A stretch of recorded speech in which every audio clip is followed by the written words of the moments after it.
연서를 먼저 인사만.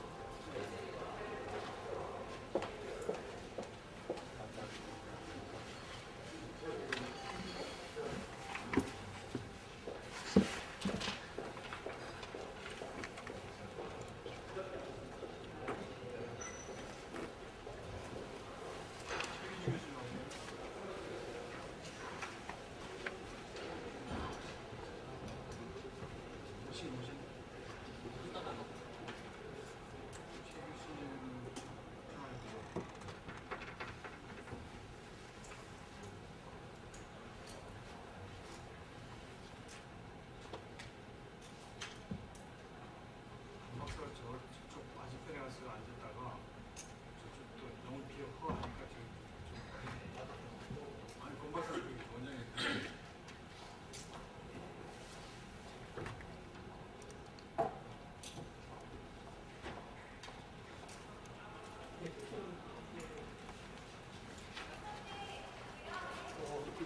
대신 요 근처에 계시나요? 아니면 로비요?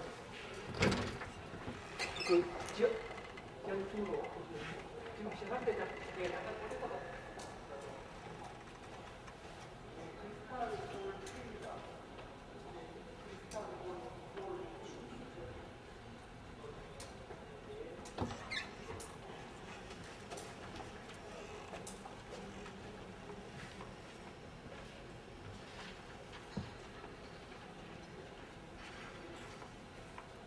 조금만 이따가 시작하겠습니다. 조금 2, 3분만 좀 기다려주십시오.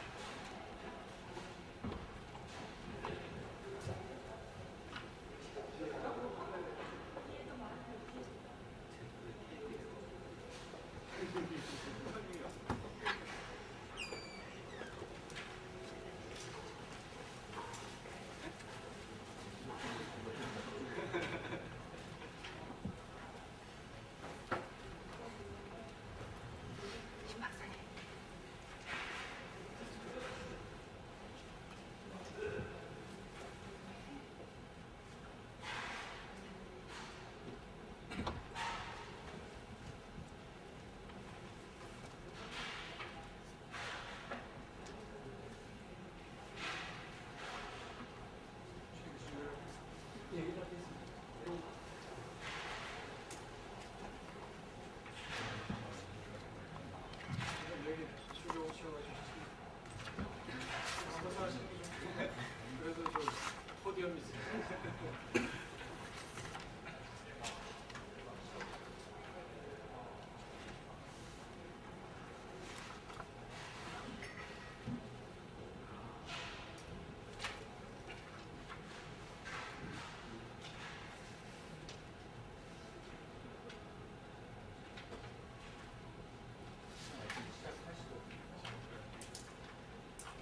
예, 안녕하십니까. 우리 지금 세션 시작하도록 하겠습니다. 우리 평화포럼, 제주평화포럼에 참석하신 여러분들께 환영의 말씀을 우선 드리고 싶습니다. 시작하기에 앞서서 우선 여기 우리 한국어하고 중국어로 지금 통역이 되는데 그 외의 분은 안 계신 걸로 알고 통역 듣는 방법은 아마 다 알고 계실 겁니다.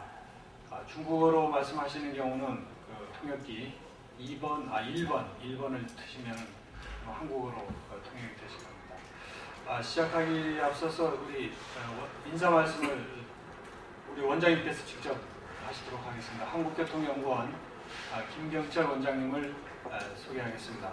박수로 맞이해 주시기 바랍니다.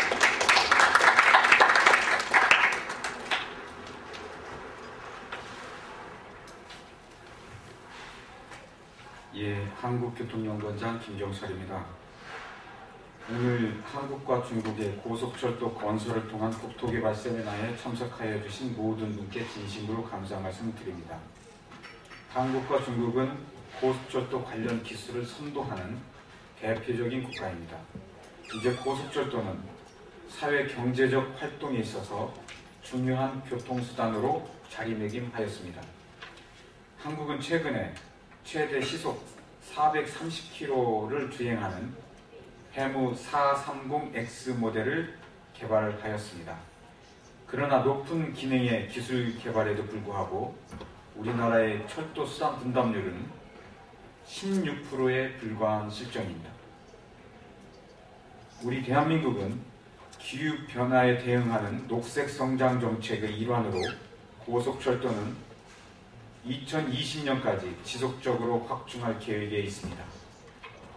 철도의 수단 분담률을 27%까지 증가시키는 것을 목표로 추진하고 있습니다. 고속철도의 확충은 전국을 일일 생활권으로 변화시킴에 따라 국토개발에 큰 영향을 미칠 것으로 예상합니다. 고속철도의 확충은 사회 경제적 활동을 위한 통행권을 변화시킴으로써 행정구역 및 도시 구조의 재편을 초래할 것으로 예상하고 있습니다.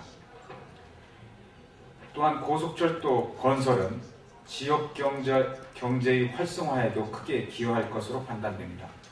최근에 고속철도 역을 중심으로 지역 경제 개발을 도모하고자 하는 KTX 경제권 사업과 복합 환승 터미널 시범 사업 등이 그 예라 할 수 있겠습니다. 오늘 세미나에는 한국과 중국의 고속철도 건설 계획을 살펴보고 이에 따른 국토 개발 계획의 변화 등을 논의하는 뜻깊은 자리가 될 것으로 기대를 하고 있습니다. 또 오늘 세미나에서 논의된 내용이 향후 한국과 중국의 고속철도 건설과 국토 개발 정책의 초석이 되기를 희망합니다. 예, 개의사로 가능하고자 합니다. 감사합니다.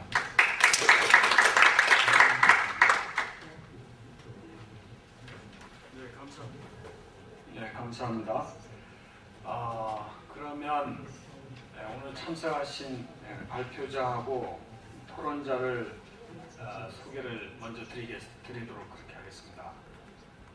우선 오늘 발표자로 멀리서 오신 그 중국의 장안대학교의 릴리 교수님 참석하셨습니다. 큰 박수로 환영해 주시기 바랍니다. 네, 그리고 울산발전연구원의 권창기 박사님 오늘 발표해 주시겠습니다. 그리고 우리 한국교통연구원의 최진석 박사님하고 이재훈 본부장님 참석하셨습니다. 발표는 우리 최진석 박사님이 세 번째로 해주시겠고요. 그리고 토론자 오늘 최기주 교수님 이쪽으로 오십시오. 예. 토론자로 참석해주신 그 발표자 한 분을 좀 빼드렸네요. 우리 한국교통연구원의 서종환 박사님. 그래요. 예, 이왕 소개를 했으니까 서종환 박사님 소개합니다. 예, 오늘 디스커션으로 참석을 하게 되겠습니다. 그리고 방금 도착하신 우리 아주대학교의 우리 교통학계에 상당히 활약을 해주시는 최기주 교수님 참석하셨습니다. 환영합니다. 그리고 우리 한국교통연구원의 토론자로 원영인 박사님 참석하셨습니다. 예, 이렇게 그 발표하고 토론하실 분을 소개를 해드렸고요. 여기 그래서 오늘 시간이 지금 12시 10분에 좀 맞춰줘야 되기 때문에 벌써 지금 10분이 흘렀습니다. 그래서 1시간 10분 내로 발표를 해야 됩니다. 그래서 시간을 좀 관리를 좀 잘해야 될 것 같습니다. 그래서 우선 발표를 먼저 시작하도록 하겠는데요. 첫 번째 장안대학교 중국의 장안대학교에서 오신 릴리 교수님께서 발표를 하는데 좀 중국에서 오신 분이고 발표 자료가 좀 많고 그래서 이분은 한 25분 정도 시간을 드리도록 사전에 이야기를 했습니다.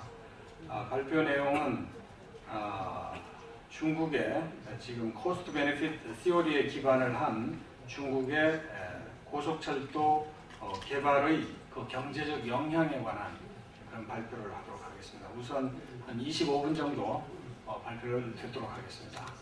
릴리 교수님.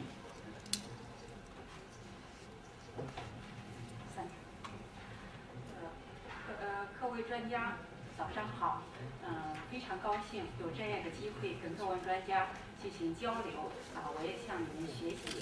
我今天呢，讲的主要内容就是中国的高铁的发展情况，以及用一个案例来说明在中国高铁它的经济的可行性。那么首先呢，我们那么这是中国的高铁从这个运行里程上来说，已经达到了就世界第一，所以说中国已经进入了高铁时代。这张图当中，这些绿色的这些城市是已经开通了高铁，蓝色的是正在建设的高铁，红色的是还没有进行建设。那么虽然中国的高铁已经进入了这个比较快速的发展阶段，但是现在中国的高铁处在一个14路口，很多的这个争议，对高铁有很多的争议。那么我们在这个时候更是应该很好的思考一下，很好的思考研究高铁的问题，尤其是对这个过去的经验教训进行总结。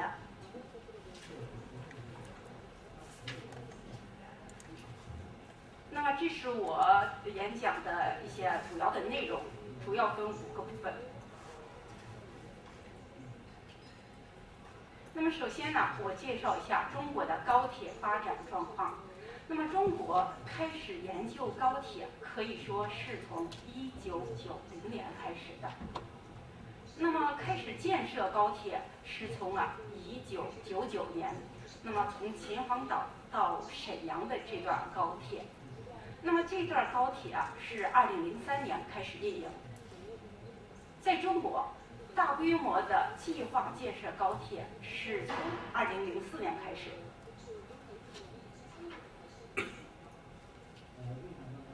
那么在2008年，8月份，北京到天津的第一条中国人自己建造的高铁运行了。那么这个北京到天津的这开通的高铁是在运行的高铁是在那个北京奥运会的前面的一个星期。那么这是北京到天津的高铁的一个具体情况，比如说它的距离是120公里，那么它的最高时速达到了每小时350公里。那么从北京到天津只需要30分钟，30分钟，那么这是非常方便的。那么这个票价也很低，票价也不是很贵。那么从2等座位从北京坐到天津，需要58元人民币。出现了高铁通了以后，出现了这种情况。那么在周末，北京的朋友到天津去聚会，因为在天津物价相对来说比较低一些。那么海鲜也比较低一些，出现了这样一些情况。所以说，北京到天津高铁的运营，那么促进了北京和天津的经济的发展。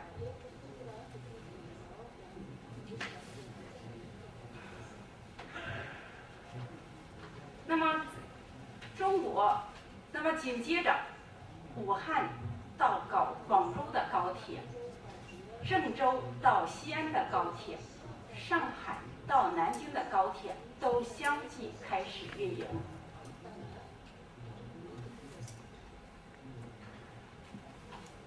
那么在2011年6月30号，连接中国最大的两个城市北京和上海的京沪高铁开始运营。那么京沪高铁它的总里程是1318公里，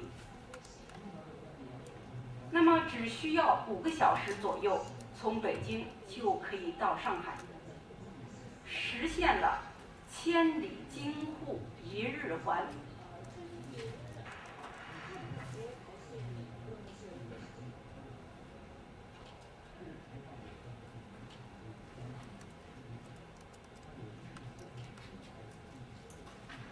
那么到2010年年底，那么整个中国的高铁运行里程达到了8358公里。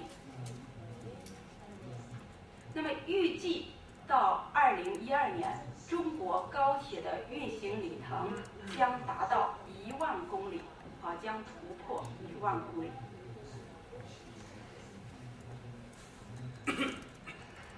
那么正在中国的高铁进行快速发展的时候，那么有一个不幸的事情发生了，这就是2011年723两个动车追尾的事故。那么在这个事故当中，有40人死亡，172人受伤，那么停止了运营32个小时30分钟，35分钟，32个小时35分钟停止了运营，直接的经济损失达到了19371亿元多。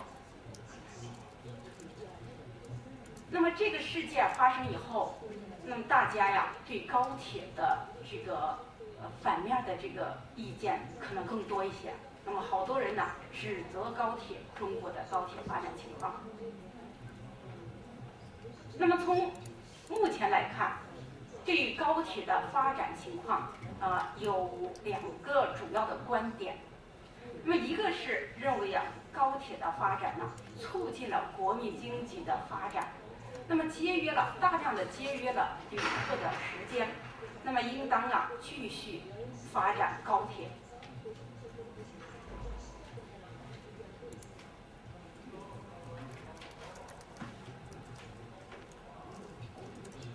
但是也有另外一种想法，他们认为高铁需要占用大量的资金。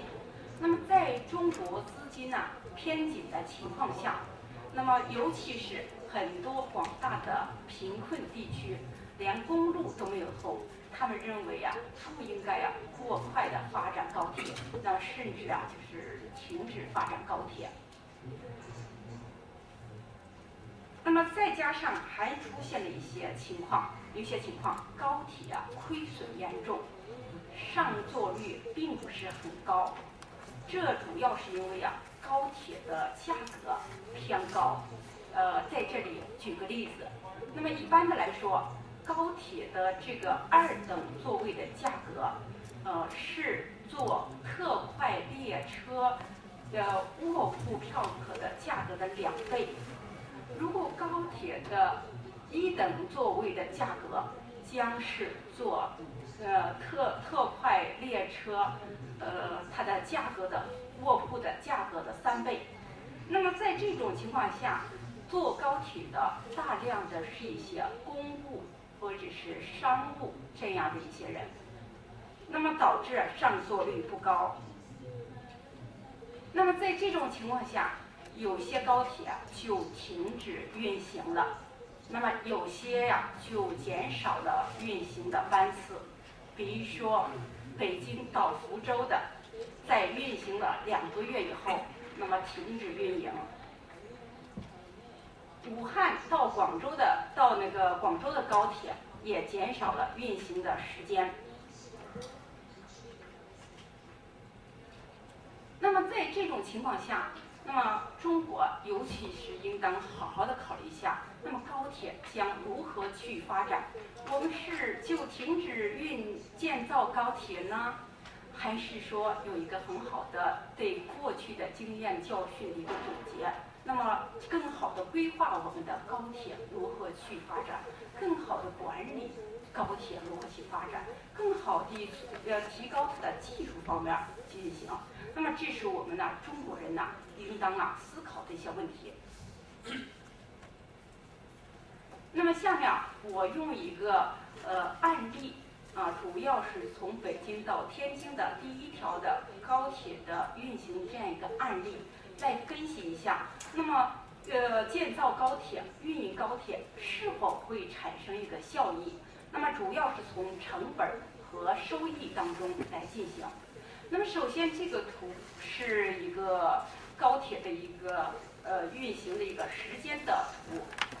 从 E 到 F 这段是在筹建期，那么是在筹建期E 到 F 是筹建期。那么在那个 F 到 H 这段是运营。那么在 E 和 F 这一段时间，那么它的效益主要是拉动经济，那么它的成本主要是建设筹建成本。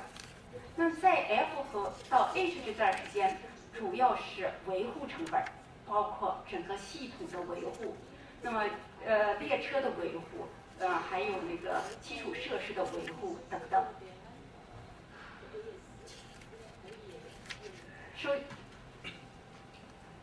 首先我们呢把这个成本分成固定成本和变动成本。固定成本主要有3个部分组成。下面3个部分。那么变动成本，我们呢就把它分为下面主要是维护这个成本分3个部分，包括对系统的维护，对这个车辆的维护运营，对基础设施的维护运营。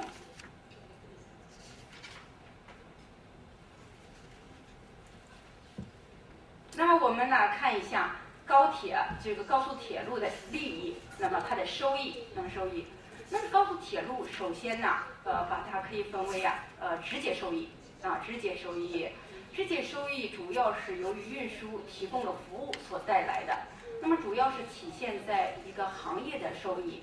那么从行业这个角度来说，主要是票价主要是片价收入。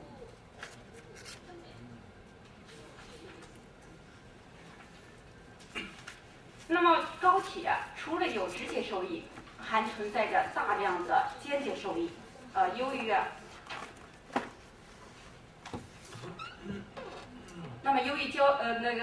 高铁，我们知道从这个经济属性来说，它是一个准公共产品，它是作为基础设施，那么具有巨大的外部的正效益。那么这个外部的正效益更多的表现在促进经济的发展，那么对旅客时间的节约，还有对能源的节约方面。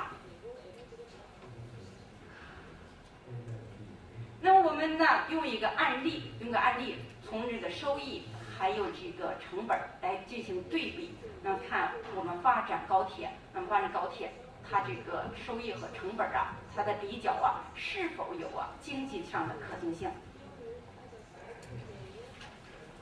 我们选择的这个案例就是中国第一条高速铁路运营的中国人自己设计的高速铁路的运营，北京到天津。那么这是北京到天津这条高铁的主要的情况，就是它的这个距离还有运行的一些那个时间还有等等一些指标。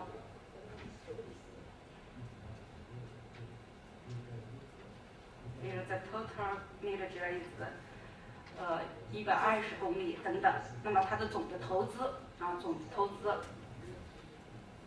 投资是204亿元。那么从2008年8月通车到2009年9月，它完成的旅客是1870万人次。那么从这个北京到天津这个，它主要是2个城市之间的，所以说它的这个效益主要体现在2个城市当中。我们呢，首先呢看这样一个表格，那么这个表格是2005年到2009年北京到天津第3产业产值以及它的增长率情况。那么从这个表格当中，我们可以看出那么北京的第3产业增长率达到了，在那个2009年达到了17.21%，那么与2008年相比增加了17.21%，那么也是在进行增长。那么从天津这个对第3产业的这个增长率来看，达到了35.2%，那么增长的效果是非常明显的。那么我们知道高铁那么对第3产业的促进作用是巨大的，尤其是对第3产业当中的有一些产业，比如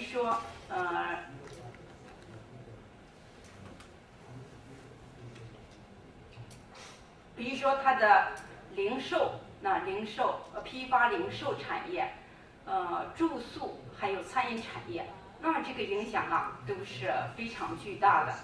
那么我们呢，通过对高铁的运营，2005年到2009年它的运营的情况来进行比较，主要是比较2008到2009年这个时间这些行业它的增长情况。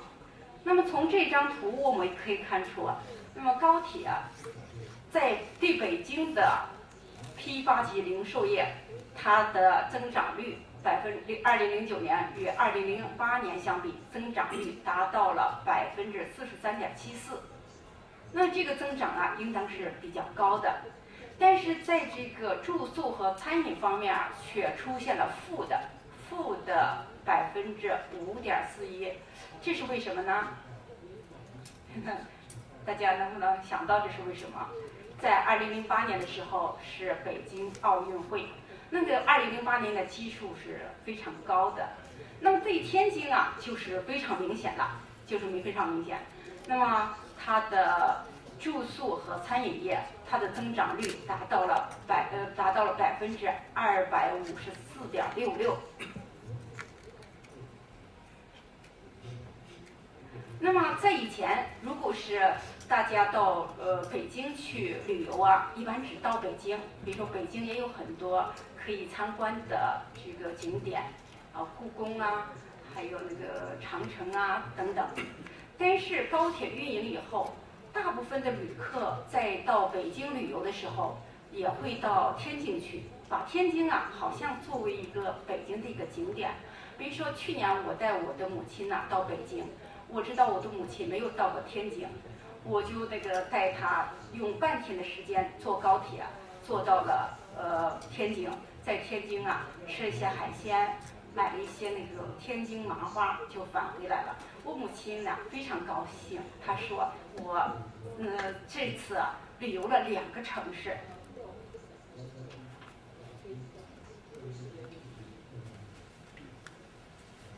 那么这是我们看一下，在这个表格4当中，2009年北京、天津第3产业及其他的部分的行业相对2008年的增长比例情况。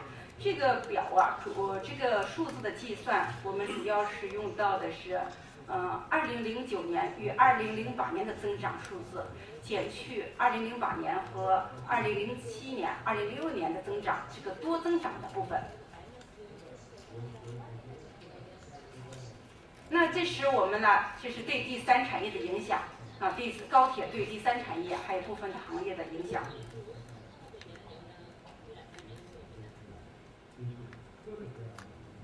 那么这是我们计算的北京的这个它的收益北京的高铁北京到天津的高铁它的收益。那么从我们这个案例可以看出，明显的看出它的收益是大于成本的，而且它的直接的这个间接的收益大于间接的收益。那么我们从这个案例当中可以说，在那个中国发展的高铁是有经济效益的，从经济上来看是可行的。那么下面我总结一下有些观点，一个是在中国发展高铁，它的利益、它的好处是非常明显的，比如说推动了经济圈的形成。那么出现了很多1小时、2小时的经济圈。那么另外就是极大的促进了旅游业的发展。那么在高铁在很多那个旅游点都设有站点。那么第3个表现在节约了大量的旅客的时间。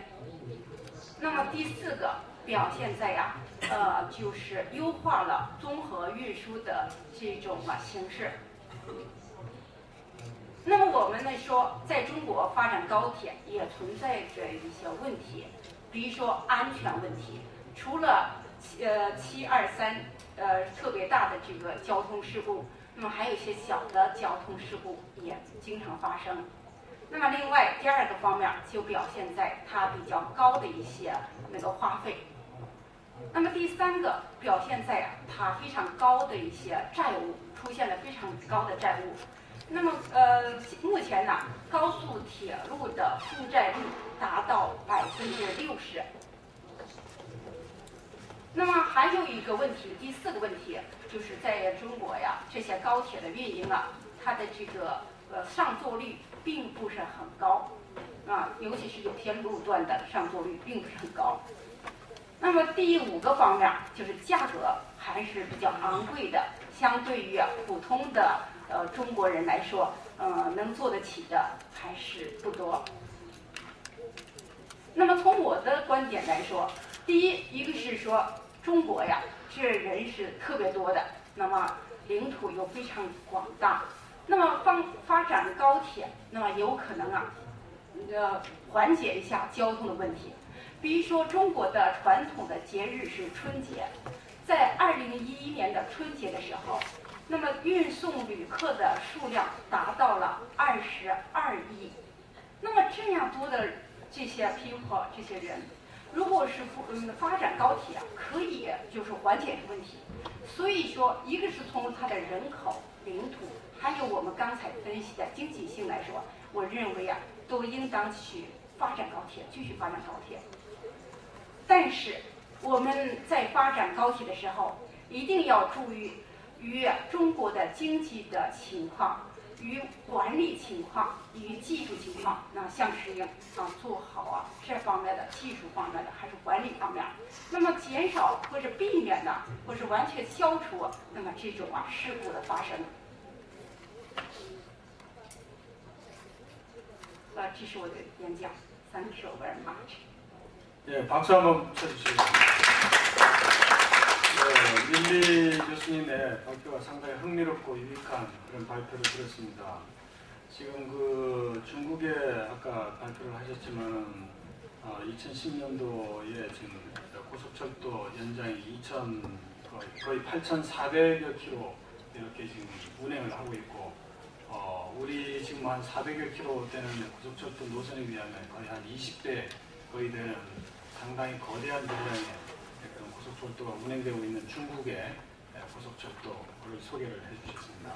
중국의 여러 가지 낙후 지역의 지역 개발을 위해서 고속철도 네트워크를 계속 확장할 것인지, 아니면 이걸 어떻게 해야 되는지 이런 부분에 대한 고민을 이제 여러 가지로 고민을 하고 있다는 그런 말씀하고, 또 특히 이제 베이징하고 지금 텐진에 2004년에 개통한 그 고속철도 개통 효과에 대해서 나름대로 분석을 해서 이렇게 발표를 좀 해주셨습니다.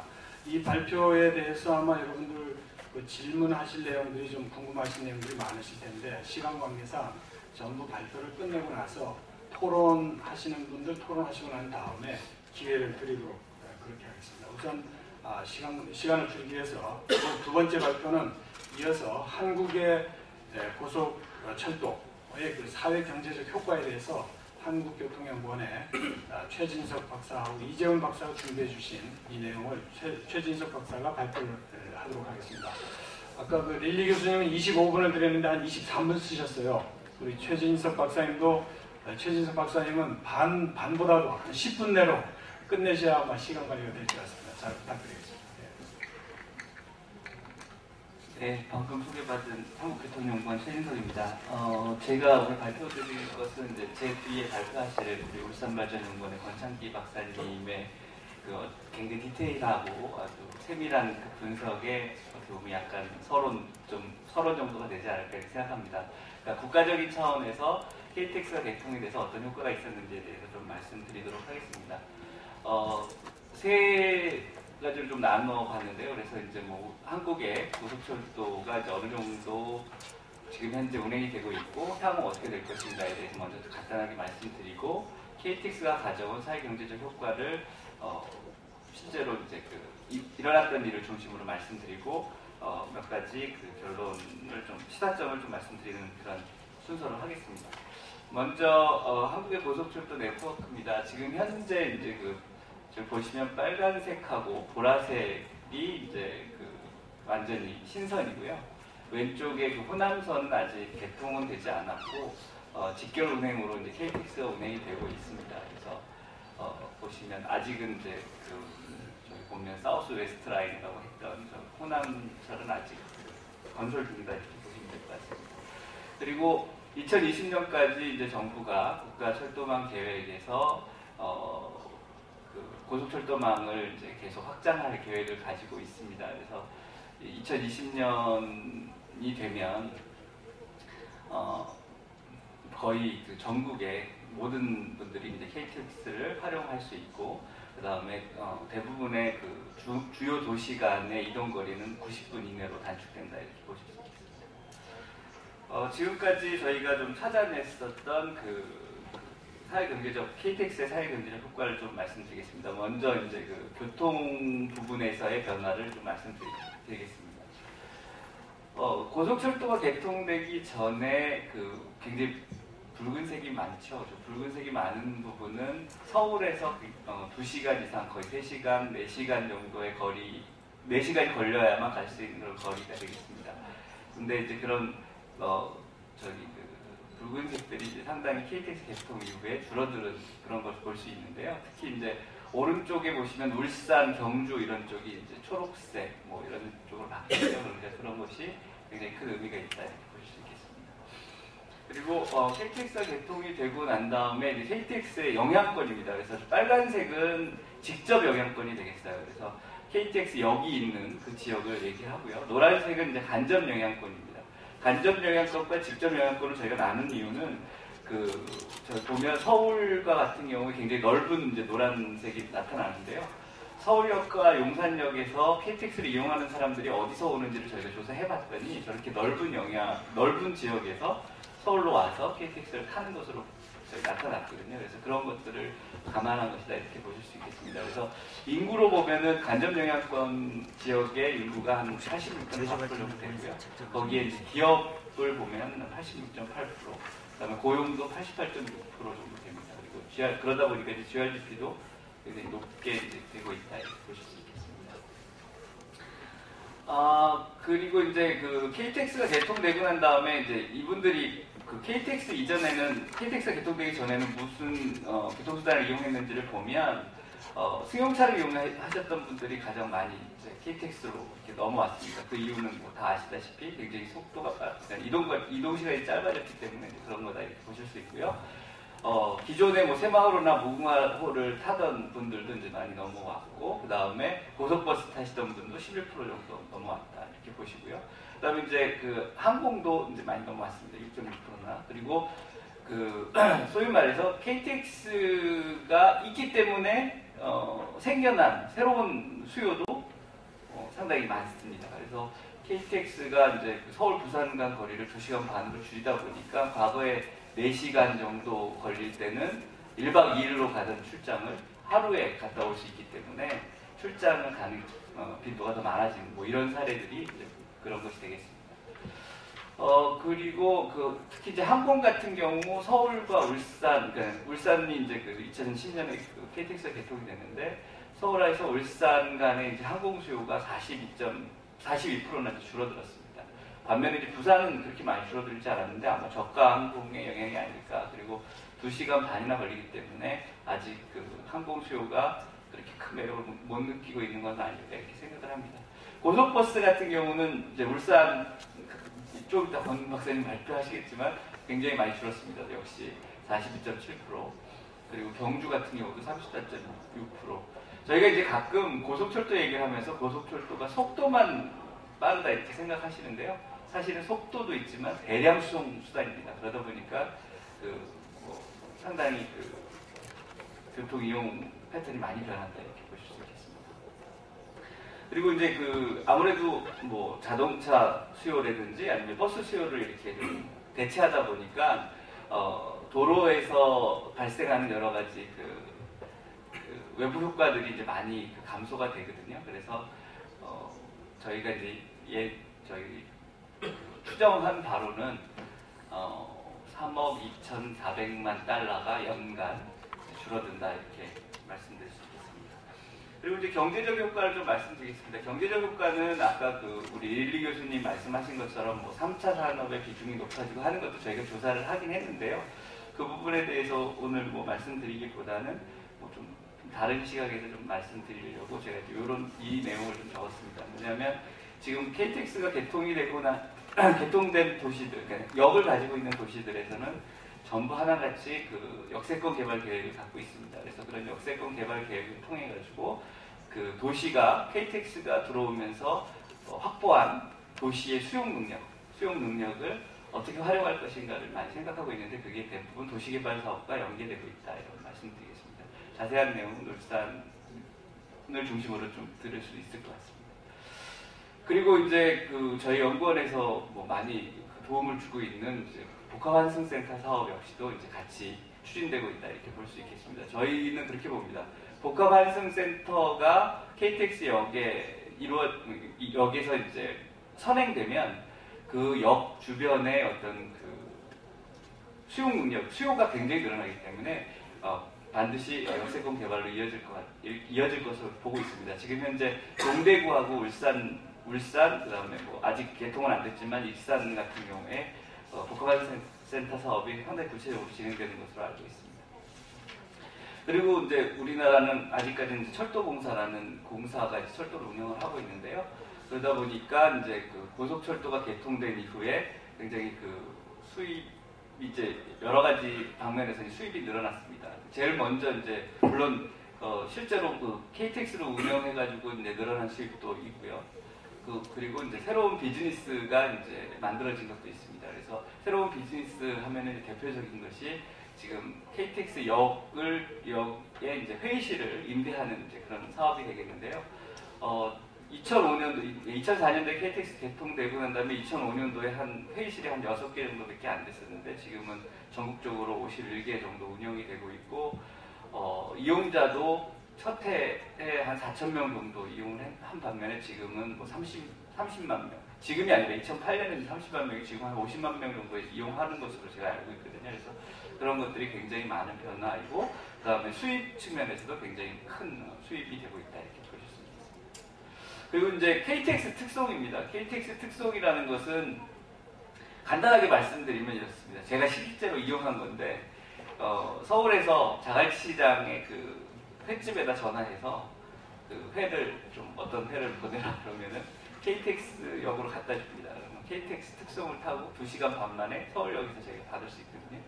그런 것들이 이제 뭐 저는 가장 간단한 사례를 말씀을 드렸는데 그런 것들이 굉장히 많이 일어나고 있다. 그래서 KTX 특성 그래서 이제 뭐 향후에는 KTX 특성을 좀 더 발전시켜서 고속철도 화물 열차도 개발되고 뭐 그런 서비스가 더 일어날 것 같다는 이런 연구도 하고 있는데 그런 것들이 나름 의미가 있지 않을까 이렇게 생각합니다.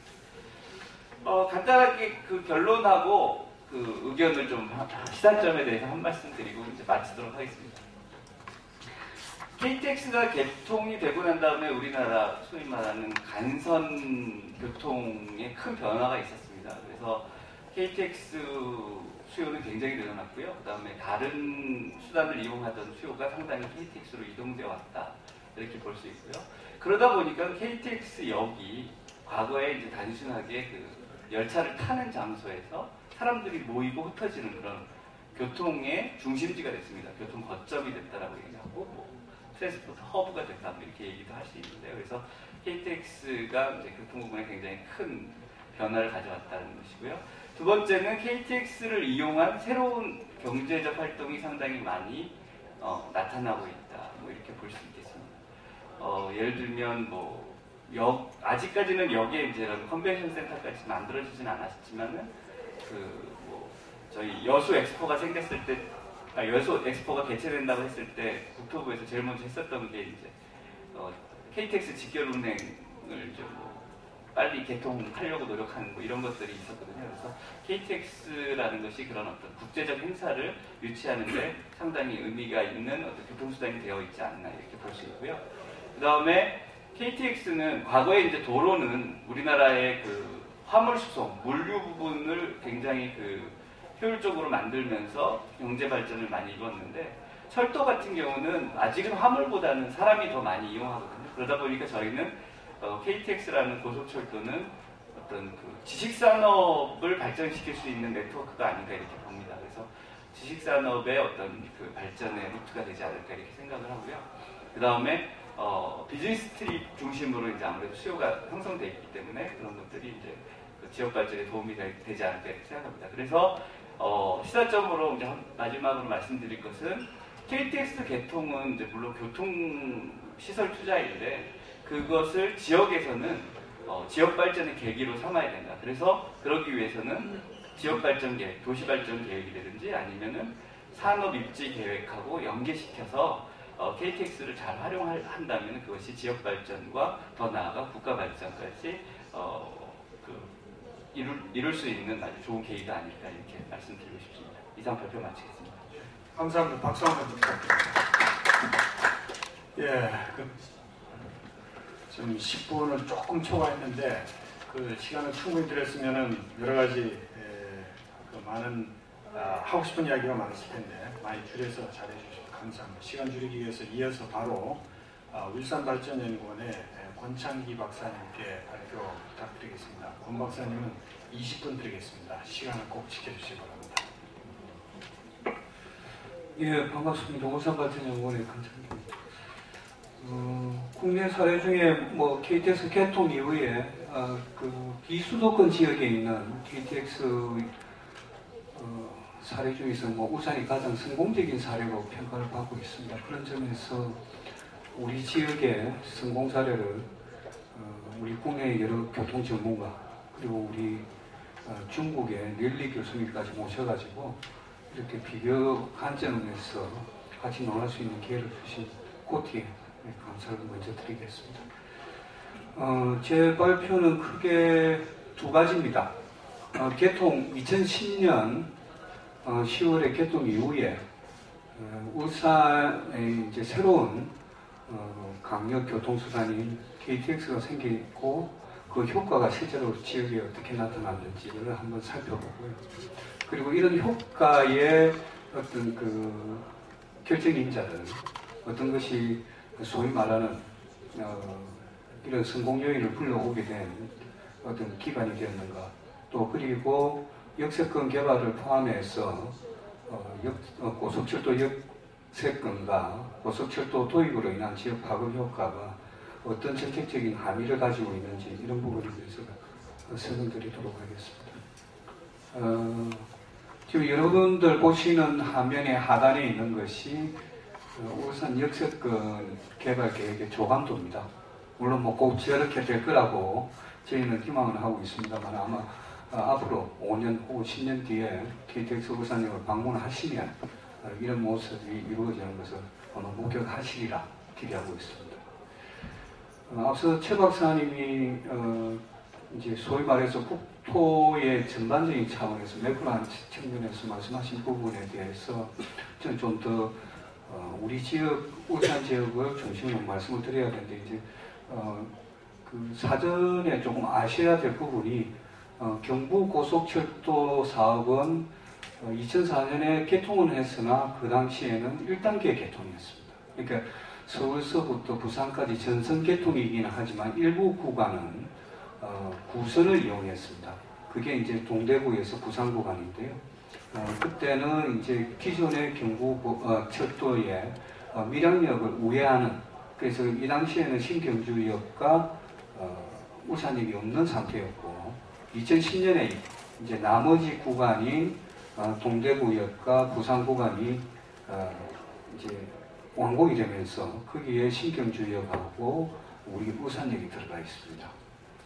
지금 이제 화면에 보시면 그 아랫부분, 아까 최 박사님이 효과 분석했을 때 직접 영향권, 그리고 시간대별로 줄었던 지역을 빨갛고 노란 어떤 색상으로 표현하셨는데, 울산과 부산이 그런 점에서 상당히 효과를 봤던 그런 지역입니다.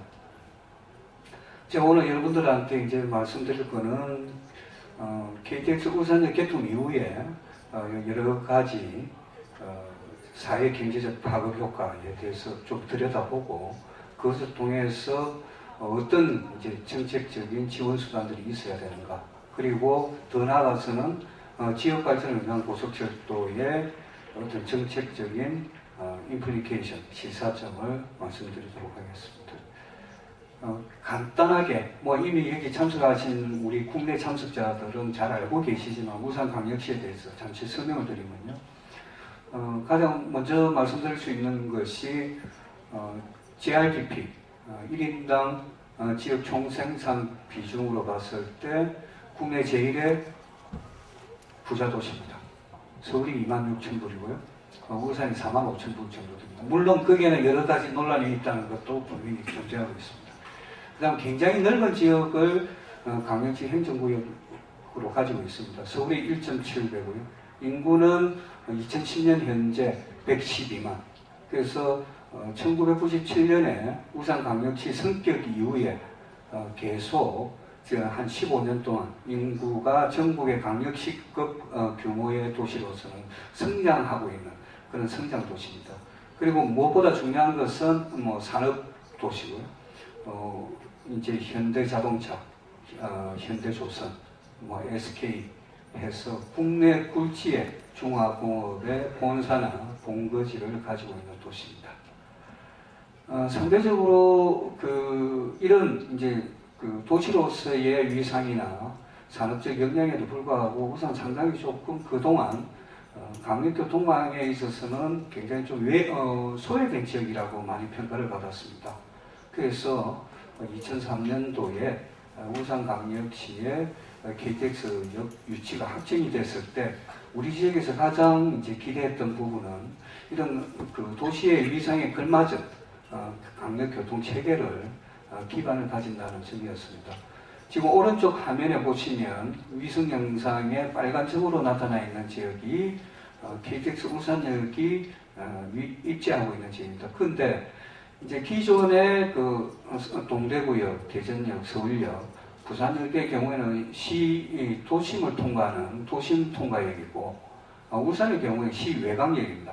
그래서 천안 아산역, 그리고 김천구미, 오송, 그리고 울산의 경우 신경주도 마찬가지입니다. 이런 중간역의 경우에는 시외곽역에 입지하고, 이런 지역들이 대체적으로 이제 도시발전 체계에 있어서는 향후에 부도심으로서 역할을 하기 위한 여러 가지 전략적인 고려를 담고 있습니다. 지금부터 말씀드릴 내용 조금 제가 앞에 최 박사님 말씀하신 부분도 좀 제외하고 실제적인 부분만 말씀을 드리도록 하겠습니다. 저희가 이제 KTX 울산역이 2010년 10월에 개통되고 나서 첫 2주, 그 다음에 첫 3개월, 그리고 6개월, 9개월, 1년 이런 단위로 해서 계속 설문조사, 그리고 실제로 승하차 인원조사를 시하고 저희 연구원에서 정기적으로 모니터링을 했습니다. 오늘 여러분들한테 정리한 이 내용은 첫 2주와 첫 3개월입니다. 근데 3개월 이후에는 일부 증가는 있었지만 꾸준하게 3개월 때 기록했던 수치에 조금 더한 약 하루에 10,000명 수준의 승하차 인원을 가지고 있습니다. 근데 이 인원은 사실은 코티에서 개통하기 전에 KTX의 건설 사업을 계획하면서 추정했던 인원수에 비하면 사실은 거의 이제 배 수준입니다. 그래서 아까 제가 말씀드렸던 중간역 천안아산이나 오송이나 그 다음에 신경주, 김천구미에 비하면 상당히 뛰어난 숫자입니다. 실제로 여러분들 보시는 표에 보면 신경주가 이제 그 코트의 추정치하고 거의 비슷한, 그리고 나머지 두 역은 절반 수준. 그래서 전 구간 개통에 따라서 중간역 중에서도 울산의 경우에는 추정 수요보다 배, 그리고 신경주는 거의 이제 추정치와 같은, 그리고 나머지 두 역은 절반에 해당하는. 그래서 각 역이 사실은 그 입지 여건이나 여러 가지 배후도시의 규모나 이런 여러 가지 그 주변 요소에 의해서 역의 성패가 났다는 것을 보여주고 있습니다. 그 다음에 이제 그 최 박사님도 말씀하신 부분입니다만은 다른 그 타 교통수단과의 역할 분담이 상당히 달라졌습니다. 가령 예를 들면 울산하고 서울의 경우 이제 항공편을 이용한 그 승객의 이전과 이후, KTX 개통 이전과 이후가 아주 극단적인 패턴을 나타내고 있습니다. 그래서 지금 이제 오히려 우리 시의 입장에서는 가장 큰 이슈가 KTX 개통으로 인한 지방공항의 활성화가 지금 이제 큰 그게 이슈가 되어버렸습니다. 그래서 이제 시에서는 지원 조례를 통해서 항공사 운영에 대한 일부 그 재정 지원까지 심각하게 고려할 부분이고요.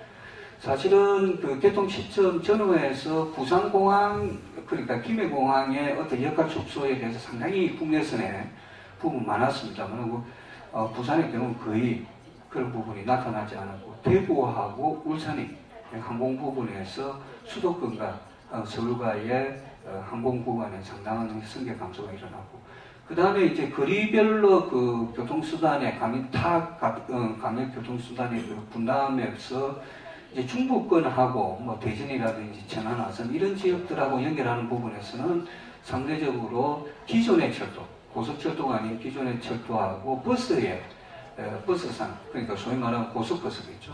이런 부분에서 상당히 또 지역의 그 해당 운송 쪽에서 여러 가지 부담을 지는. 그래서 고속철도 역세권이 인터모달의 어떤 그 소위 말하는 수단 분담률에서는 윈윈이 아니고 제로섬 같은 그런 패턴을 보이고 있다는 걸 여실히 보여주고 있습니다. 그 다음에 그 고속철도 개통 전후한 부분에서 각 우리 지역의 사회경제 부분에 어떤 영향을 미쳤는가 하는 부분인데, 먼저 그 산업적인 부분하고 경제적인 섹터인데, 이 부분은 저희가 이제 1단계 개통부와 그리고 울산을 뺐습니다.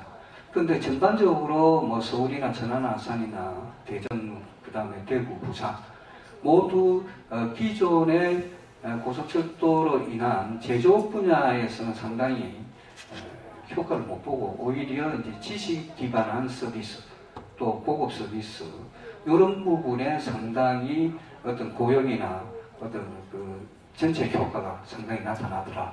그래서 고속철도라는 게 결국은 속도를 추구하는 교통수단으로서 이런 그 산업적인 특성하고 상당히 잘 매치되는 그런 어떤 구체적인 증거가 아닌가 생각이 듭니다. 그 다음에 이제 메디컬 부분입니다. 의료 부분인데요.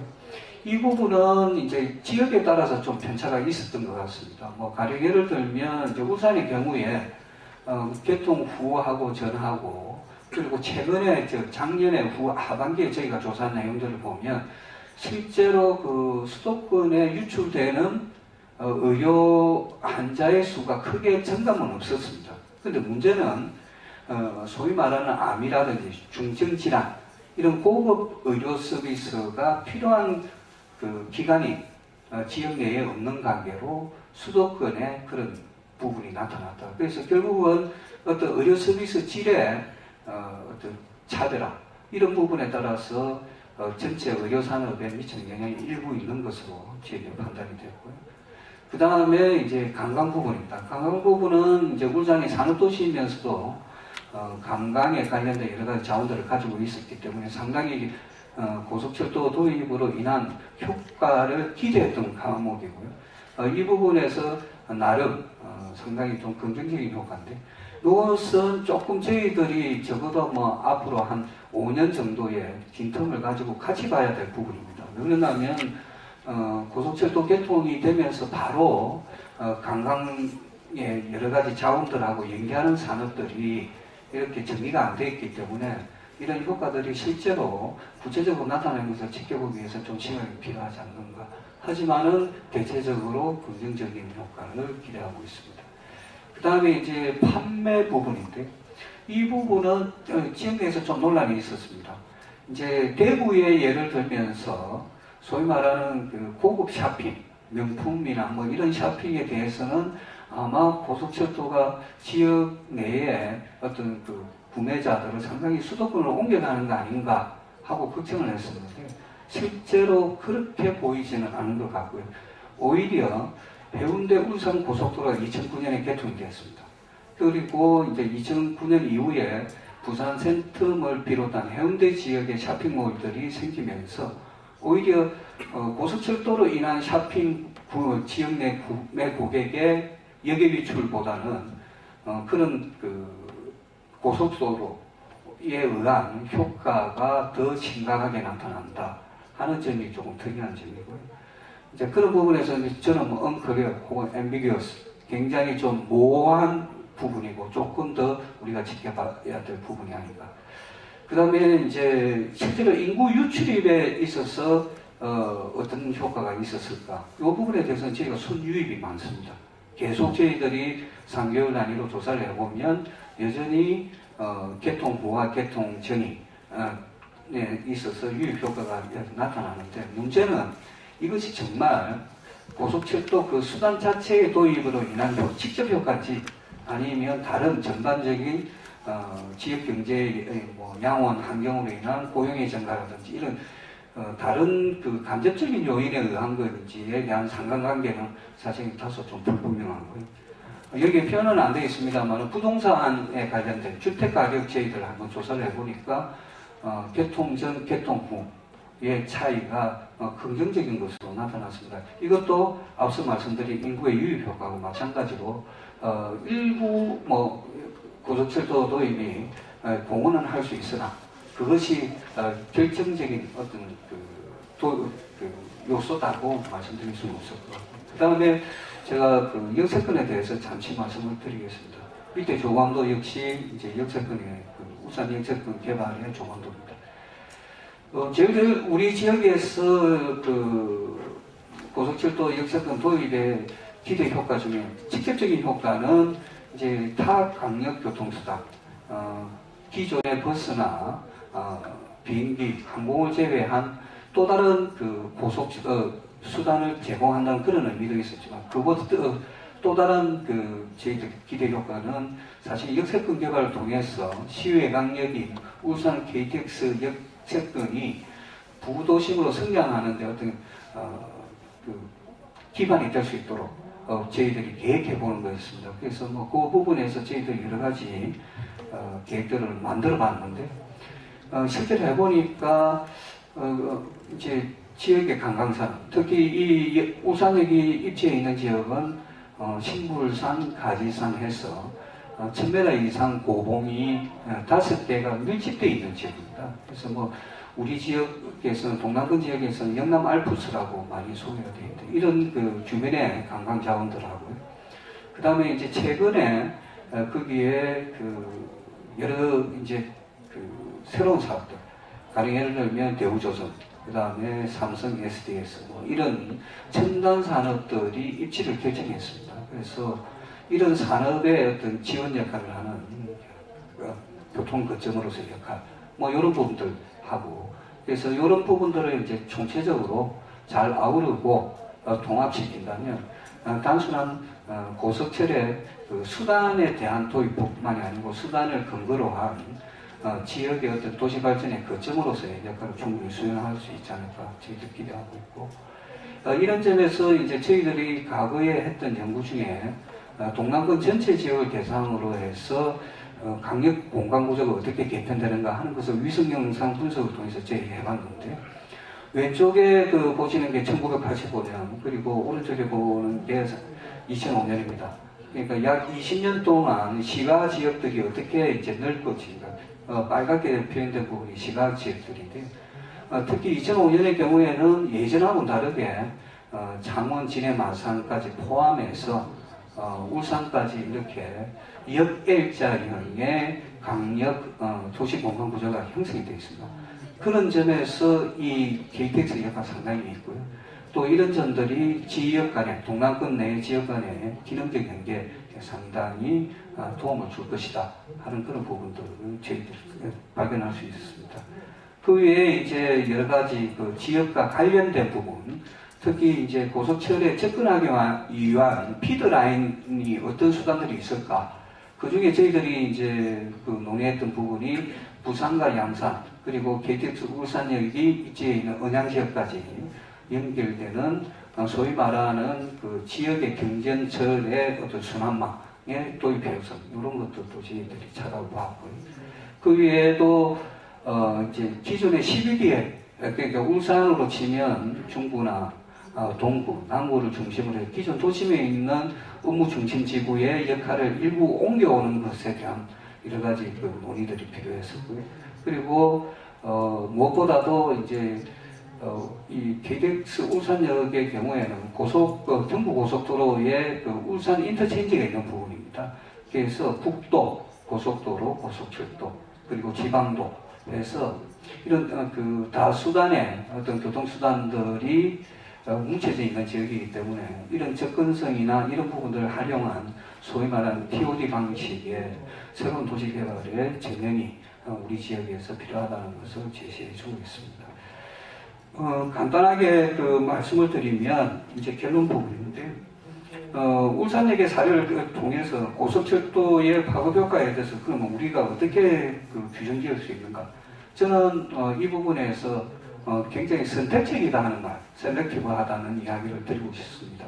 그러니까 그 지역이 가지고 있는 배후도시의 규모, 입지 특성, 그리고 관련 개발 잠재력, 이런 것들에 의해서 설사 아무리 지역 균형 발전 차원에서 일정한 목적을 가지고 중앙정부 차원에서 한다 하더라도 그것의 성공 여부는 결국은 굉장히 지역이 가지고 있는 내재적인 그 자원, 인다우먼트에 의해서 차별적으로 적용되더라 하는 것이 울산역의 사례가 증명해주고 있는 것입니다. 한마디로 우리 지역의 입장만을 가지고 이야기하면 울산은 남는 장사였습니다. KTX 유치를 해서. 그래서 이런 부분에 대해서는 이미 뭐 1차 개통구간 천안 아산역보다 사실은 1일 승하천 인원이 한 400명 더 많습니다. 그거는 2005년에 여기 개설되었음에도 불구하고, 그래서 2차의 그 김천 구미 또 혹은 신정주 오송의 사례하고 비교해서 나오듯이 울산은 그야말로 지역 고속철도 도입으로 인한 지역의 발전 효과에서는 남는 장사를 하는 지역이다. 그리고 이제 마지막으로 이는 비수도권에 입지한 역을 가진 도시 지역의 입장에서 말씀을 드리면 KTX 그 도입이 지역 발전에 굉장히 장밋빛 그림을 줄 거라는 확신들을 많이들 가지고 있었는데, 그 또 한편으로는 걱정이 뭐였냐면 개통 전후해가지고 빨대 효과 부분이었습니다. 그러니까 수도권의 그 양극화로 인해서 수도권이 가지고 있는 월등한 어떤 도시적 위상과 서비스 기반을 활용한 접근성이 양호해짐에 따라서 지방에 있는 여러 가지 서비스나 이런 것들이 전부 다 서울로 구매하러 가는 거 아닌가 하는 그런 논란이었는데, 적어도 울산의 부분에서는 이거 역시 우리가 그렇게 일방적으로 우려하듯이 걱정할 부분은 아니었다. 하지만은 향후에 이제 이런 부분들에 대한 좀 더 엄밀한 검증과 함께 플러스 마이너스가 분명히 발생할 텐데, 그런 데에 대해서 지역 차원에서의 노력이 필요한 거 아닌가. 그리고 저는 이제 이 빨대 효과에 대해서는 저도 울산의 입장에서 이런 그 새로운 개념을 좀 우리 연구자들이 좀 공유를 했으면 하는 부분이 기회비용 부분입니다. 우리 지역 차원 혹은 지방정부 차원에서는 지역이 가지고 있는 여러 가지 그 의료라든지 보건이라든지 교육이라든지 수도권과 차별화되고 조금 여리에 있는 그런 서비스 기능들이 어쩌면 굉장히 힘들어지지 않을까 하는 기후가 있는데, 또 지방민의 입장에서 보면, 주민의 입장에서 보면 이런 고급화된 서비스를 공간의 구별 없이 차별화 없이 접근할 수 있는 기회를 제공하는 것도 고속철도의 그 운송수단이 가지고 있는 큰 장점입니다. 그래서 이것은 지역 주민의 어떤 편익, 웰페어 부분에서 적어도 기회를 제공한다는 입장에서는 상당히 긍정적인 역할을 아닌가.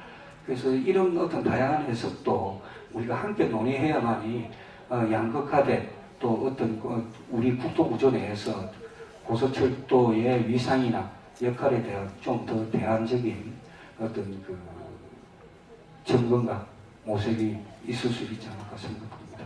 이것은 제 발표를 마치겠습니다. 네, 감사합니다. 박수 좀 주세요. 울산 사례를 중심으로 해서 고속철도의 그 효과가 어떤지 긍정적인 효과, 그리고 부정적인 효과 구체적으로 좀 발표를 해주셨습니다. 시간은 한 3분 초과가 된 4분 정도 초과가 됐습니다만, 자 이제 우리 남은 시간이 13분이 남아 있고요. 토론하실 분은 3분이고, 그리고 또 이제 참여하시는 분들의 일반 질의 답변 이런 내용도 좀 하려면 굉장히 좀 시간을 좀 아껴야 될 텐데, 토론하시는 분들께 좀 부탁을 좀 드리겠습니다. 한 3분 내지 5분, 그리고 우리 최기주 교수님은 한 5분 정도 드리고, 나머지 우리 권 박사님하고 서정훈 박사님은 한 2, 3분 정도만 간단하게 해주셨으면 좋겠습니다. 예, 그러면 아주대학교의 최기주 교수님 토론 듣도록 하겠습니다. 네, 아주대학교 교통시스템공학과 최기주겠습니다.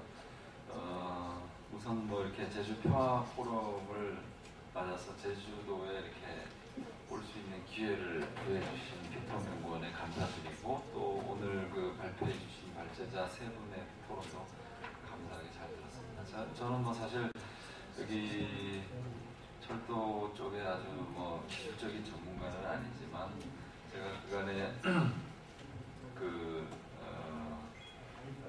가지고 있던 몇 가지 말씀과 오늘 들은 내용을 가지고 몇 가지 코멘트와 질문을 드리도록 하겠습니다. 저희도 뭐 중국과 지금 상해 철도학회 이런 데하고도 대한교통학회가 코퍼레이션을 하고 있고, 원래 오늘 그 제주도에서 이 일정이 예정돼 있었습니다. 그런데 이제 사정에 의해서 중국 측에서 오지를 못해가지고 오히려 이 평화 포럼이 그 대체하는 수단이 된 것 같습니다. 중국의 저희 KTX는 뭐 여기 계시는 분들이 이제 몸소 느끼고 이러는 여러 가지 그 국가적인 베네핏과 개인적인 베네핏을 다 체감하리라고 믿습니다만, 중국의 그 속도는 과히 놀랄 만하다라고 평가를 하고 싶습니다. 그래서 이제 저도 뭐 그 상하이의 그 동지 유니버시티라든지 이런 데도 좀 방문을 금년에도 한번 해보고, 중국이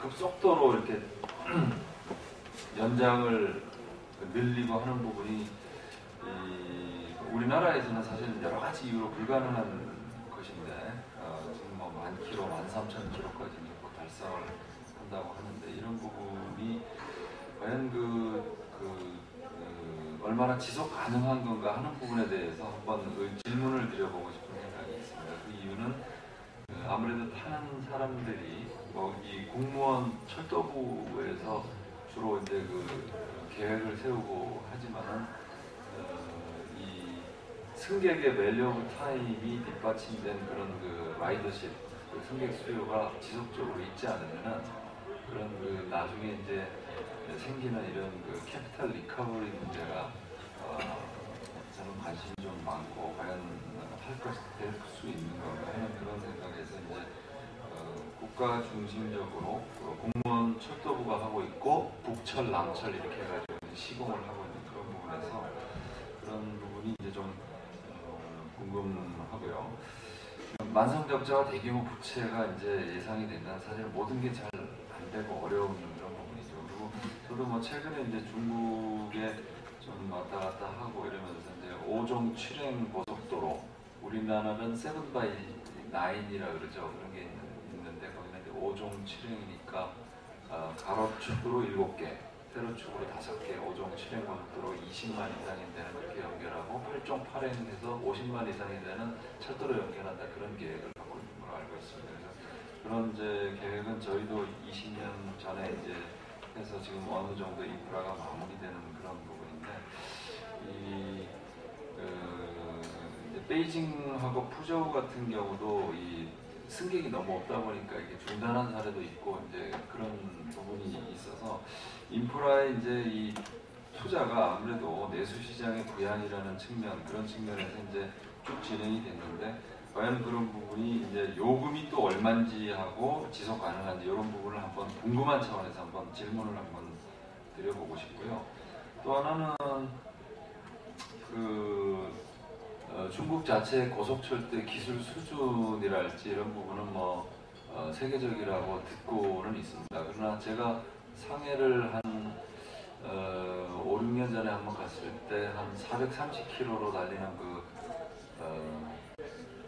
자기부상 열차, 그게 이제 지멘스의 기술을 도입했다라는 얘기가 있었는데 이 중국의 고속철도 기술 수준을 사실 보면 중국이 워낙 그 시장이 즉 라이더십이 많이 예상되기 때문에 시장과 기술을 이렇게 맞바꾸는 전략 그런 쪽으로 해서 그 지적재산권 문제를 좀 해결했다고 알고는 있습니다. 그래서 그런 그 자기 부상은 어느 정도이고 또 지금 지멘스하고 bombardier 이런 경우가 시장에 중국 시장에 들어가서 소위 말해서 우리나라도 프랑스 기술을 가져왔지만 지금 시장과 기술을 맞바꾸는 그런 전략 같은 부분을 중국에서 이제 취해왔는데 그런 부분의 현재 주소, 현재는 어떻게 되고 있는지 이런 부분도 조금 궁금합니다. 그래서 저는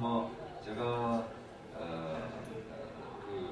중국을 자주 가는 편인데요, 그렇게 했을 때 그런 부분이 어떤 한 교통 전문가로서 이렇게 이제 진행하고 있는 부분에 대해서 한 2가지 정도 질문을 드리고 중국이 어쨌든 간에 인구 면적이라는 측면, 그 다음에 내수 시장의 부양이라는 측면, 그 다음에 친환경 수단이라는 측면에서 고철도의 이런 부분은 어느 나라든지 추진을 하고 있다고 하는데 그 2가지 정도에 대해서만 한번 오늘 발표를 해주신 리 교수님께 질문을 드리겠습니다. 네, 감사합니다. 예, 감사합니다. 박수 좀 부탁드립니다. 주로 릴리 교수님한테 질문을 좀 드렸는데 마지막에요. 릴리 교수님께서 우리 한국 측에서 발표한 2분의 발표 내용도 참고를 하셔가지고 코멘트도 좀 부탁을 드리고 지금 우리 최기주 교수님께서 질문하신 내용도 종합적으로 좀 답변을 좀 부탁을 좀 드리겠습니다. 이어서 우리 권영인 박사님 토론 듣도록 하겠습니다. 2분만 좀 부탁드립니다. 2분만 간단하게. 예, 한국교통인권의 권영인입니다.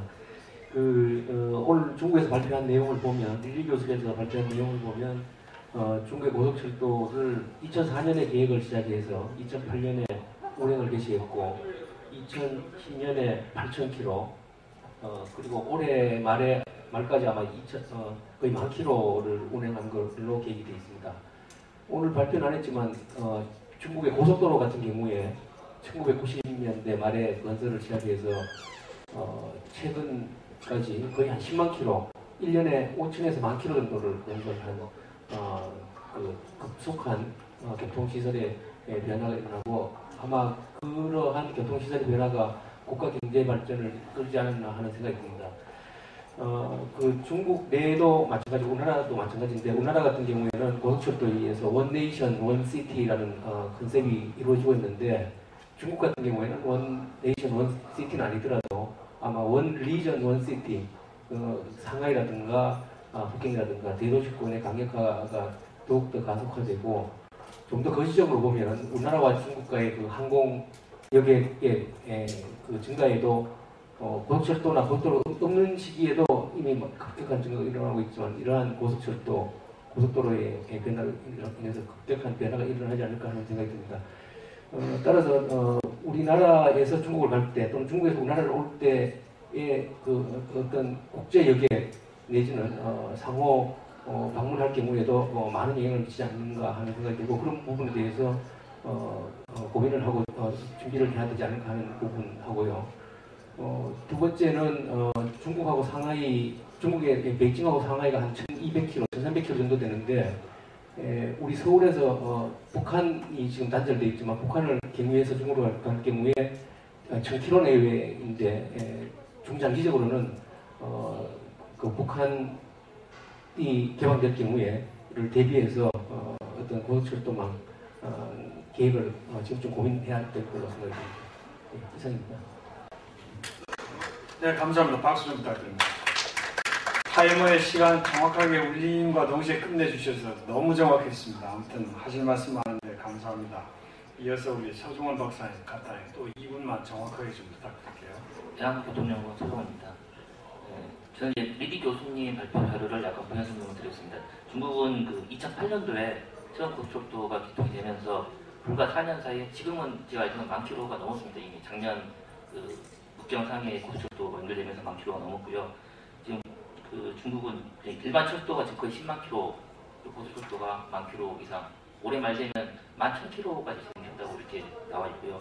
그리고 실제적으로 그 5년 사이에 10,000km가 되면서 사실 그 지역 경제 파급 효과는 구체적인 수치로 굉장히 많이 나와 있습니다. 실례를 들면 천지인 같은 경우는 방금 예리 교수가 말씀하셨고요. 남점에서 상해 지역에 혼인 고속철도가 된다면서 그 지역의 GDP가 기본적으로 모두 그 1% 이상 타 지역에 비해서 올랐고요. 그다음에 그 모항과 광주라고 하는 그 고속철도가 재작년에 개통되면서 이 그 모항과 함령이라는 고속철도 그 역의 도시가 타 지역이 보통 한 9% 성장할 때 이 지역이 16% 그 GDP 성장을 했고요. 특히 여행업이 36%, 부동산 가격 상승이 그 모항 같은 경우는 72%, 함령은 40%, 1년 사이에 그렇게 이제 변화가 될 정도로 또 소비도 각각 20% 이상씩. 또 한 가지가 이제 그 천진과 그 북경 하고 나서 개통이 되고 나서 1년 사이에 천진의 신규 그 주택 구매자의 50%가 북경에 회사를 두고 있는, 직장을 두고 있는 사람들에서 실제 그 고속철도의 그 지역 분산 효과라든가 그런 부분이 긍정적으로 작용을 했다고 지금 통계가 나와 있습니다. 그리고 이제 모항과 광주 고속철도가 개통되면서 실제 광주는 다들 아시다시피 중국에서 가장 경제적으로 발전한 지역이고요. 모항은 그 중부 지역으로서 굉장히 좀 낙후되었을 지역입니다. 근데 이게 개통되고 1년 사이에 그 광주에 있는 회사들이 모항에 그 투자 합작을 한 게 12개 부분에 그 110억 위안, 우리나라 돈으로 약 2조 원의 그런 투자 협력이 그 거의 뭐 고속철도 때문에 맺어졌다고 나와 있습니다. 물론 그 찡진지라고 해서 이제 그 북경 주변 한 발해 지역하고요, 장삼각주, 주삼각주 지역이 그 많이 이렇게 지하주가 발전을 했는데요, 상승을 했는데 물론 이게 꼭 이제 그 고속철도 때문에 된 거라고는 보지 않습니다. 기본적으로 중국 정부가 전략적으로 중부 굴기나 환발의 개발 뭐 이런 그 고속철도 말고도 워낙 많은 투자를 하기 때문에 발전했습니다. 어쨌든 그 고속철도가 중국 경제에 미치는 파급력은 우리나라에 비해서는 굉장히 구체적으로 또 많은 부분이 나와 있는 걸로 되어 있습니다. 그래서 저는 이제 왜 중국이 이렇게 됐을까?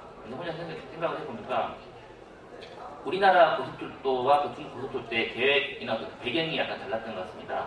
우리나라의 경우는 그 신교통수단의 어떤 수요가 또 교통 자체에 대한 어떤 수요 때문에 계획이 있고요.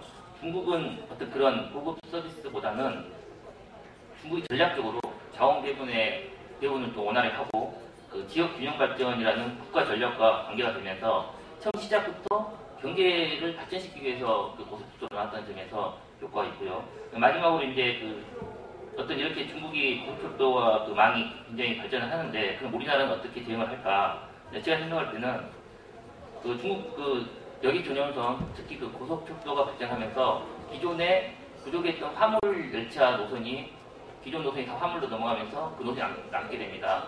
그래서 우리가 이제 국가적으로 했던 그 대륙철도와 연계 사업에서 그동안 TCR 그 중국철도분이 굉장히 용량 부족으로 그 고려가 안 됐었는데 기존에 그 시베리아 철도만 하다가 이제 그 부분이 용량이 남으면 우리가 꼭 그 시베리아 철도뿐만 아니라 이제 중국 철도에 대한 그 연계 방법도 해야 되겠고요.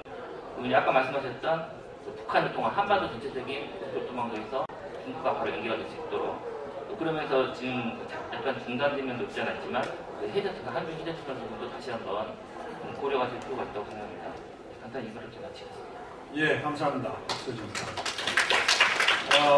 이렇게 해서 지정된 토론자분들의 토론을 들었고요. 혹시 그 릴리 교수님 답변과 그 코멘트를 듣기 전에 혹시 그 일반으로 참석하신 분들 중에서 혹시 코멘트를 꼭 하실 분이 계시면 기회를 좀 드리도록 하겠습니다. 네, 이제 우리 한국교통연구원 이재훈 박사님입니다. 중국의 굉장히 크고 중국이 이제 크게 나타나다 보니까 우리나라의 KTX 그런 것들이 많지 않은 것처럼 이해가 되고 있습니다. 충원을 하겠습니다. 왜 중국의 것을 중국은 생각을 하게 되거든요. 내가 굉장히 회사하다는 그런 가지고 보니까 되게 조금만 더 가고 그리고 크게 보였어요. 그거는 우리가 60년대, 70년대 개발 시기에 그 같은 효과를 경험을 했습니다. 그리고 또 나타나기 때문에 지금 현재 대응을 있는 것 같아요. 그것이 우리의 효과가 없는 것처럼 비교해가지고 없을까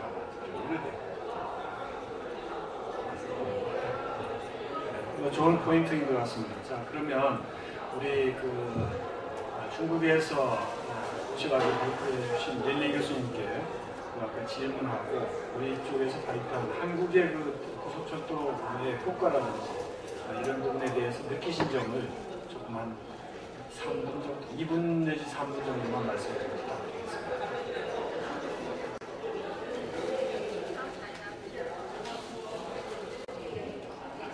刚才听了韩国的几位专家的对韩国高铁的介绍，以及它的产生的经济效益，我也知道韩国正在准备大力的发展高铁，不管是中国还是韩国，高铁都带来了明显的效益，那这是肯定的。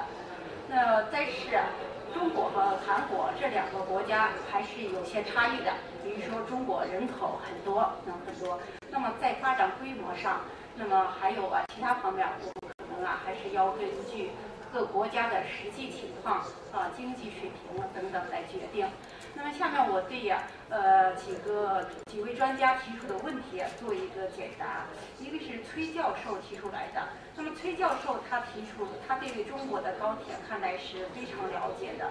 那么他提出来中国的在发展高铁的时候，那么对这个票价还有这么高的发展速度，以后如何来进行发展，进行可持续的发展。那么他提出的这个问题，也正是中国目前在思考的一些问题。那中国如何使这高铁进行持续的发展？中国的负债率，高铁的负债率是非常高的。那目前中国高铁的负债率达到了1.8亿，那么负债总额达到了1.8亿，负债率达到了60%。那么中国高铁它这个资金是这样来的，一部分是铁道部，另外一部分是中国政府来进行投资。那么它这个起利息的时间是起的间隔是比较长的10年，所以在这地方确实是面临着非常巨大的资金这种压力，那么还有这个还贷这个压力。那么中国如何来解决这个问题？这是各个中国的专家等等应当研究的一项问题。那么还有崔教授还提出来在技术上方面，那么中国在发展高铁的时候，那么大量的引进了国外的技术，比如德国、日本等等。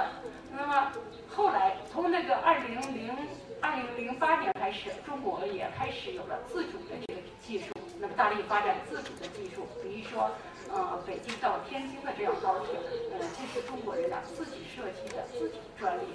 所以在中国发展高铁，它的一个方向还是除了引用国外的技术等等，那么自己也在进行发展。那么它是这样一个趋势。那么还有就是说，韩国在发展呢，高铁的时候，中国高铁发展了7年，就是有7年的时间。那么它有很多的经验和教训，希望呢，不管是正面的还是负面的，都进行总结。那中国和韩国还有一个方面是不同，就是说在中国，铁道部这是一个部门，它主要是管理铁路。在这个交通运输部，它管理公路、民航等等。那么在中国发展呢高铁的时候，就存在公路还有铁路的一个竞争。那么这个在比如说在西安到郑州的高铁开通以后，它的民航是停了，那么民航停止，就说在中国存在的一些竞争比较多一些，铁路、公路、民航竞争比较多一些。那么我了解到韩国它是交通运输部既把这个铁路、公路、民航都放在一起来进行管理的。这个时候要解决好如何竞争和协作这样一个关系。我的这个讨论呢，发言就这些。 감사합니다.